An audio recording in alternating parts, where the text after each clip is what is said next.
Merci, Monsieur le Président. Donc, honorable assistance, bonjour. Alors, donc, je tiens à remercier la CPMC, c'est ça? Je ne me trompe pas. Chaque fois, je me trompe. Voilà, c'est ça. Donc, pour cette invitation, encore un grand merci aussi pour le laboratoire Novo Nordisk qui m'a donné cette opportunité de parler de ce sujet. Donc, on va voir beaucoup plus cette insuline qui sera sur le marché donc prochainement. Donc, ça serait bien quand même de connaître cette insuline, ses indications, quel est l'intérêt de cette insuline, surtout par rapport donc la réduction des hypoglycémies, c'est ça ce qu'on va voir. Donc, d'où le titre, quel bénéfice de Tresiba sur la réduction des hypoglycémies du patient diabétique. Donc, un grand merci au laboratoire Novo Nordisk. Et pour donner un petit peu un aspect pratique donc à la question, je partage avec vous ce petit cas clinique, enfin c'est une vignette clinique. Je suis devant un patient qui est âgé plutôt âgé de 58 ans, il a un diabète depuis 10 ans. Alors bon, on voit bien que c'est un père de 3 enfants, agent commercial, sédentaire, non-fumeur. Il est hypertendu, obèse, et quand je vois son traitement, donc je vois bien qu'il est sous déjà un schéma bedtime, donc il est sous glyglazide à la dose max associée à la metformine, et aussi il est sous insuline glargine à 40 unités. Donc l'équilibre malheureusement n'est pas parfait puisque l'hémoglobine glyquée elle est à 7,9 avec une glycémie à jeun qui varie de 0,90 à 1,34. Son BMI à 32,4, je vois le débit de filtration glomérulaire, donc c'est bon, sauf que je me dis, oui, l'objectif personnalisé chez ce patient, donc il est bien un intérêt donc, de faire baisser vers 7%, voire même inférieur à 10%. Alors voici malheureusement le quotidien de ce patient. Donc c'est un patient qui souffre quand même des hypoglycémies, donc il les rapporte à l'interrogatoire et ne comprend pas réellement la variabilité de ces glycémies. Donc là il me dit voilà je fais des hypos entre 0,55 et 0,70 et surtout donc ce sont des hypoglycémies beaucoup plus nocturnes. Alors la question qu'on se pose, mais qu'est-ce qu'on doit faire devant ce patient? Alors sachant que les glycémies éventuellement du matin, donc c'est variable. Alors quand on voit le contrôle un petit peu glycémique dans le monde, alors on est malheureusement loin des objectifs. Donc quand on considère les diabétiques de type 1 ou bien diabète de type 2, là vous voyez clairement que malheureusement la majorité donc de nos malades, que ce soit dans les pays on va dire africains, européens ou américains, ne sont pas dans les objectifs. Et là vous voyez que les hémoglobines glyquées peuvent varier donc de 7,5 jusqu'à parfois 9% pour certains pays. Alors, c'est une maladie malheureusement qui est évolutive et qui nécessite une réévaluation. Et là, quand on regarde malheureusement le nombre de patients diabétiques qui sont dans l'objectif, alors là, vous voyez que pratiquement selon les études et selon les pays, eh ben, vous avez à peu près que, on va dire, les 2/3 de ces patients-là, ou peut-être même pour certains 50% qui sont réellement à l'objectif, alors que d'autres non. La question qui se pose, c'est qu'aujourd'hui, on vous demande et on nous demande, il y a des recommandations dans la gestion du diabète de type 2. Alors rappelez-vous, on était glucocentrique avant 2008, on nous demandait donc de faire baisser éventuellement et de se consacrer éventuellement à l'hémoglobine glyquée. Alors c'est pour ça qu'on disait « the lower the better ». Ensuite, entre 2008 et 2018, là vous voyez qu'il y a des changements. On dit oui, « the lower the better », mais sans hypo ni de prise de poids. Et après, regardez, donc maintenant on parle de la sécurité cardiovasculaire et on parle essentiellement événements cardiovasculaires avec moins d'hypoglycémie. Pourquoi? Parce qu'on a mis le lien au jour d'aujourd'hui entre le risque cardiovasculaire et bien sûr ce facteur potentiel de risque cardiovasculaire qui sont réellement les hypoglycémies. Alors qu'en est-il maintenant en vie réelle? Donc là c'est un travail qui a essayé de regarder un petit peu les hypoglycémies, que ce soit chez les diabétiques de type 1 ou bien les diabétiques de type 2. Et là, malheureusement, ce sont parfois des hypoglycémies non, on va dire, diagnostiquées, entre guillemets. Mais là, quand même, regardez, pour le DT1, il fait plus souvent des hypoglycémies, ce qui est tout à fait normal. Et là, quand on voit les hypos, c'est surtout les hypos sévères qui nous posent problème, ça veut dire perte de connaissance.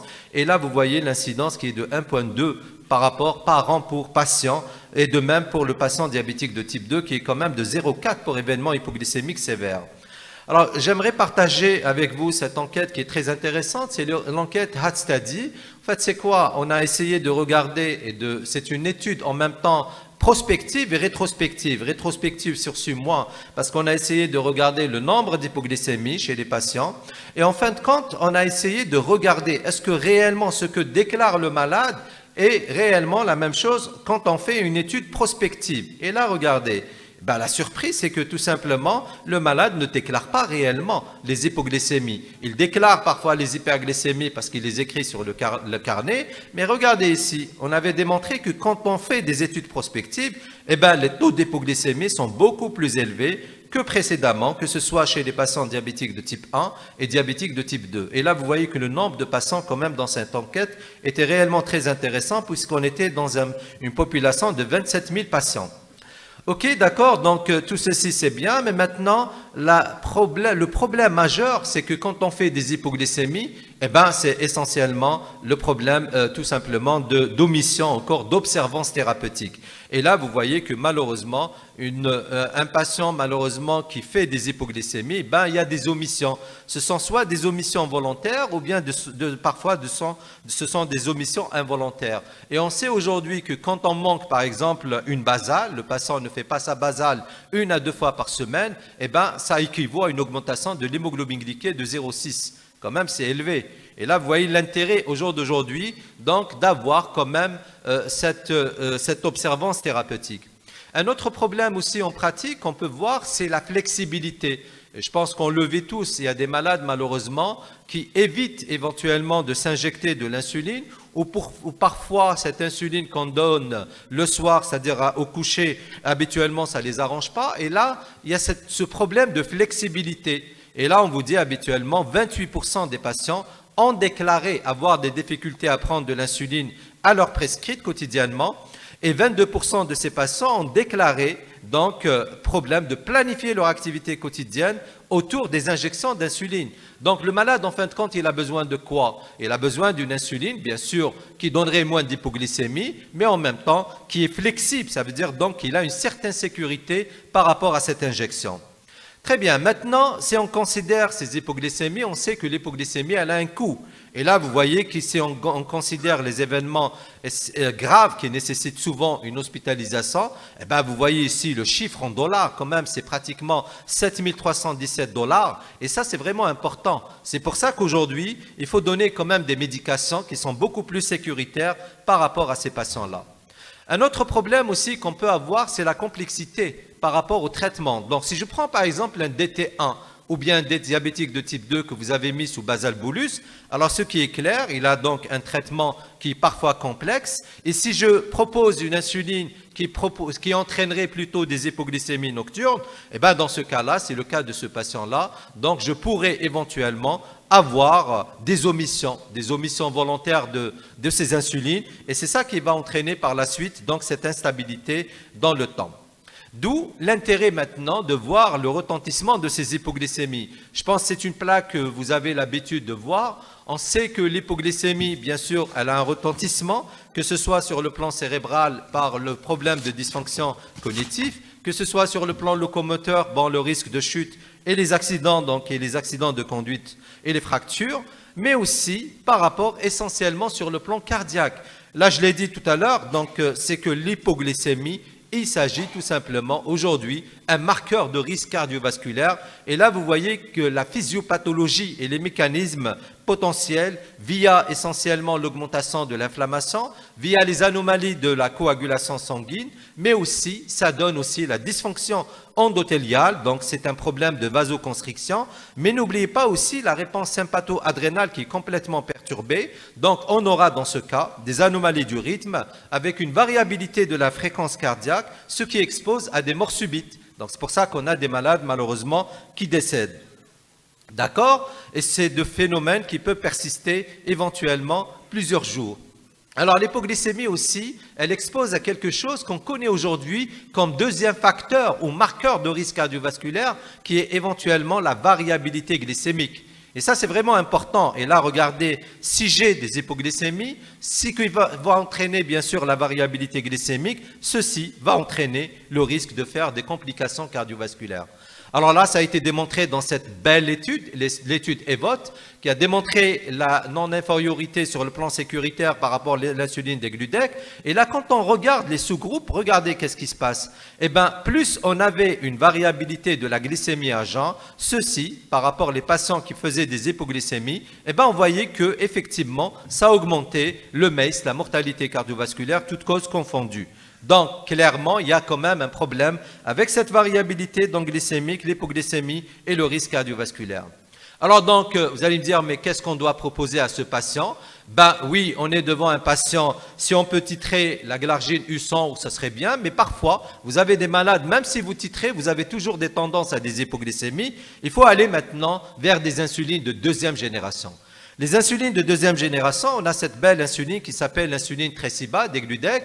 C'est une innovation qui est au service du patient diabétique. Alors pourquoi? Parce que tout simplement, donc, on a dit qu'il faut quand même avoir une insuline qui a un bon effet. Un bon effet donc sur la baisse de l'hémoglobine glyquée. On a besoin d'une insuline qu'on peut injecter une fois par jour. On a besoin d'une insuline qui a moins d'hypoglycémie, c'est ça, en fait, le challenge le plus important, et surtout aussi la flexibilité. Et ça, c'est un point fort aussi pour une insuline. Donc, ce qui explique aujourd'hui, c'est ça, au fait, la bonne insuline qui permet éventuellement de minimiser le risque hypoglycémique. Alors, donc, c'est pour ça qu'il y avait cette quête de l'insuline basale idéale. Donc, on était dans les insulines humaines, ensuite, on est dans les insulines de première génération, et maintenant, on passe aux insulines de deuxième génération. Et Novo Nordisk nous offre donc cette belle insuline, IDEX, c'est ce qu'on appelle l'insuline Tresiba, qui sera prochainement sur le marché. Alors, la particularité, c'est cette innovation sur le plan moléculaire. Et là, vous voyez qu'on a rajouté cet acide, donc diacide gras, au niveau de la fraction, au niveau de la chaîne B, au niveau de la position lysine ici, en B29. Et c'est ça qui va entraîner tout simplement que cette insuline se présente sous forme d'hexamère. Alors, voici un petit peu son mécanisme de prolongation, de mécanisme qui explique la prolongation. Eh bien, l'insuline Degludec, elle existe sous forme de dihexamère si elle est dans le flacon. Une fois qu'on va l'injecter, elle va tout simplement, c'est-à-dire elle forme des chaînes en multi-hexamère dans le tissu sous-cutané. Et après, c'est ça l'intérêt de cette insuline. Et là, vous voyez comment elle se rassemble ici. Ensuite, qu'est-ce qui va se passer? Elle va se dissocier progressivement pour être relarguée dans la circulation et pour avoir cet effet hypoglycémiant. Donc, c'est une action qui est très douce et c'est ça qui fait que réellement, l'hypoglycémie de cette insuline, vraiment, c'est intéressant. C'est pour ça qu'on a étudié les caractéristiques pharmacologiques de l'insuline Tresiba. Et en fait, on a étudié avec quoi? On s'est comparé à la référence et à la glargine U100. Et on s'est dit, est-ce que réellement, par rapport à la durée d'action, parce que qu'est-ce qu'on veut aussi d'une bonne insuline? C'est une insuline qui couvre les 24 heures. Très belle étude. Ici, on avait comparé Degludec avec glargine. Et là, vous voyez que la demi-vie de l'insuline Tresiba, c'est 2 fois plus longue comparativement à la glargine U100. De même, si je regarde maintenant, et c'est ça l'intérêt, plus vous avez un profil plat de l'insuline, plus vous avez donc un risque faible d'hypoglycémie. Et c'est ça ce qui a été retrouvé donc quand on voit l'effet plat ou flat donc de cette insuline. Et aussi la concentration de cette insuline, quand vous l'injectez, vous allez avoir la concentration qui va atteindre au bout de 2 à 3 jours. Et c'est ça l'intérêt. Alors aussi la variabilité, donc la variabilité de l'insuline aussi est importante parce qu'elle joue aussi dans la variabilité du malade lui-même. Et c'est pour ça qu'on s'est intéressé aussi à la variabilité glycémique intrajournalière. On s'est comparé avec Tresiba et là qu'est-ce qu'on avait noté? Effectivement, quand on regarde Degludec versus glargine U100, là vous voyez que l'effet hypoglycémiant total était plus uniformément réparti pour le Degludec comparativement à la glargine, donc ce qui explique que la variabilité était plus faible. De même, on s'est comparé même à la glargine U300 et c'était la même chose, donc il y avait une variabilité intrajournalière de l'effet hypoglycémiant qui était moindre par rapport, c'est-à-dire de Tresiba, d'environ 14% moindre par rapport à la glargine U300. Et là, vous voyez cette variabilité quotidienne qui est beaucoup plus faible si on s'intéresse essentiellement, c'est-à-dire en comparaison avec la glargine U100 et la glargine U300. Donc, c'est 4 fois moindre et c'est ça ce qui est intéressant, c'est que ça donne moins d'hypoglycémie. partir de là, qu'en est-il en pratique? Maintenant, on aura cette insuline qui va rentrer prochainement sur le marché. Donc, comment on doit l'utiliser? Alors, c'est pour ça que c'est important de connaître l'utilisation. Mais avant de parler de ça, regardez un petit peu les études. Déjà, l'efficacité sur la baisse de l'hémoglobine glyquée. Alors là, elle a bénéficié éventuellement de plusieurs études, Begin, Switch, Devote. Et là, vous voyez que sur le plan HbA1c, ça donne, la glycémie à jeun, ça donne, et ça réduit éventuellement l'hypoglycémie si on se compare avec la glargine U100 ou bien la glargine même U300 dans certaines études. Et là, regardez dans les datas aussi des études de vie réelle, la même chose. Là, on avait comparé aussi dans la réduction de l'hémoglobine glyquée et même par rapport à la dose utilisée qui était moindre et surtout le risque hypoglycémique, c'était faible. Donc, on était bien, on était rassurés. Et ensuite, on a eu cette belle étude de Wisham, c'est l'étude Switch 2. En fin de compte, Switch 2, c'est quoi? Eh bien, on a pris des patients qui étaient diabétiques de type 2, donc dans un diabète qui dépasse 26 ans et qui était sous insuline basale initialement avec ADO. Et là, on a fait deux bras. Soit on les a mis sous insuline degludec ou bien insuline glargine. Ensuite, on a switché après une période de 16 semaines et c'était à partir de là qu'on essayait de comprendre éventuellement, c'est-à-dire le bénéfice essentiellement sur la non-infériorité. Et là, qu'est-ce qu'on a confirmé? Sur la baisse de l'hémoglobine glyquée, ça donne exactement comme la U100. La glargine U100, donc on a confirmé la non-infériorité par rapport degludec par rapport à la glargine U100. Mais qu'est-ce qu'on gagne en fin de compte? On gagne essentiellement sur les hypoglycémies. Et là, vous voyez, c'est clairement, donc sur les hypoglycémies globales confirmées, les hypoglycémies nocturnes aussi qui nous posent problème, comme c'est le cas de ce patient, mais aussi les hypoglycémies graves. Donc vous voyez que c'est vraiment intéressant. Alors donc, Tresiba, aujourd'hui, va se présenter sous forme de stylo, FlexPen, et non pas le FlexTouch, qui sera produit dans l'usine en Algérie. Donc, c'est ça la particularité. Et si vous avez maintenant à passer à l'insuline, Tresiba, comment faire? Alors, c'est très simple. Il s'agit de remplacer dose pour dose. Donc, si vous êtes sous insuline basale, eh bien, dose pour dose, sauf que on peut éventuellement réduire de 20% si vous êtes sous une insuline basale que vous avez donnée 2 fois. Ou bien vous avez déjà un malade, peut-être que la Toujio, l'insuline glargine U300 n'est pas disponible en Algérie, mais parfois on a des malades qui la ramènent de l'étranger. Eh bien, si on veut switcher, eh bien, il s'agit de réduire encore 20%. Alors l'intérêt, regardez, c'est que quand je donne cette insuline, par exemple, j'ai donné des unités, vous allez me dire, mais pour atteindre bien sûr l'équilibre, c'est après quelques jours. Donc vous voyez bien que 10 unités, au fait vous aurez des unités qui vont passer 5 unités qui vont être absorbées dans la circulation et des unités, 5 unités qui vont rester au niveau tissu sous-cutané. Au fil du temps, plus vous injectez, à partir du 3e, 4e jour, vous avez une stabilité. Et là, vous voyez, j'ai donné ici 10, plus 10, donc ça me donne 20, 50%, 50%. Donc ça sous-entend que qu'est-ce qu'on a? Eh bien, elle est éliminée sous forme d'un modèle cinétique. Donc il n'y a pas réellement d'accumulation à l'état d'équilibre. Et ce qui explique que le risque aussi hypoglycémique, est faible. Alors, comment maintenant titrer avec cette insuline? Et ça, c'est ce qui est intéressant. C'est comme les insulines basales. Donc là, vous allez cibler la glycémie à jeun autour de 0,80-1,30. Si vous êtes dans un cible, vous maintenez la même dose. Si vous êtes dans des cibles qui dépassent 1,30, vous augmentez de 2 unités. Si on est moindre, donc là, on a peur des hypos, on diminue de 2 unités. Qu'en est-il maintenant par rapport à la flexibilité? Alors ça, c'est un papier qui est très intéressant, une étude. On a comparé degludec flexible, ça veut dire on a donné une flexibilité qui n'a pas dépassé les 8 heures, ou bien degludec fixe, ou bien on a donné à notre bras glargine U100 fixe. Qu'est-ce qu'on a trouvé? Eh bien, quand on a fait la flexibilité par rapport à l'utilisation de degludec fixe, il n'y a pas réellement, donc on n'a pas augmenté d'hypo et on avait la même efficacité sur la baisse de l'hémoglobine glyquée. Donc, ce qui explique, on est sécuritaire. Et c'est ça l'intérêt de cette insuline. Alors donc, elle doit être injectée par voie sous-cutanée. C'est 1 fois par jour, à n'importe quel moment de la journée. Ça, c'est un avantage. Et aussi, donc, c'est en cas d'oubli, et c'est ça ce qui est intéressant, eh ben, si vous avez donc un oubli, eh ben, on peut avoir une marge jusqu'à 8 heures. Et c'est ça ce qui est intéressant avec cette insuline, parce qu'au fait, 8 heures, donc le malade il peut se l'injecter, même s'il était, mais moins de 8 heures par rapport à cet oubli.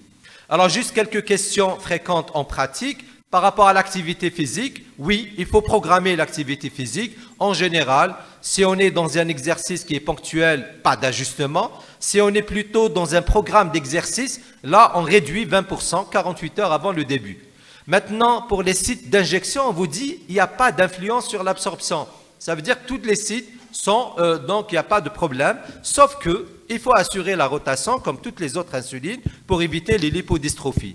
Alors, juste un petit mot sur l'heure d'injection, je viens de parler. Et on a aussi l'intérêt de cette insuline pendant le ramadan, c'est par rapport à ses effets beaucoup plus risque d'hypoglycémie qui est moindre. Alors, en conclusion, qu'est-ce qu'on peut dire? Tresiba permet d'obtenir un effet hypoglycémie plat et stable sur 24 heures jusqu'à 42 heures. Moindre variabilité journalière de cette insuline versus Glargine U100 et 300. Et on a une réduction significative des taux d'hypoglycémie, c'est ça ce qui est intéressant. Et finalement, elle a prouvé aussi sa sécurité cardiovasculaire chez les patients à haut risque. Et je parle de l'étude des votes que je n'ai pas développée aujourd'hui et je vous remercie.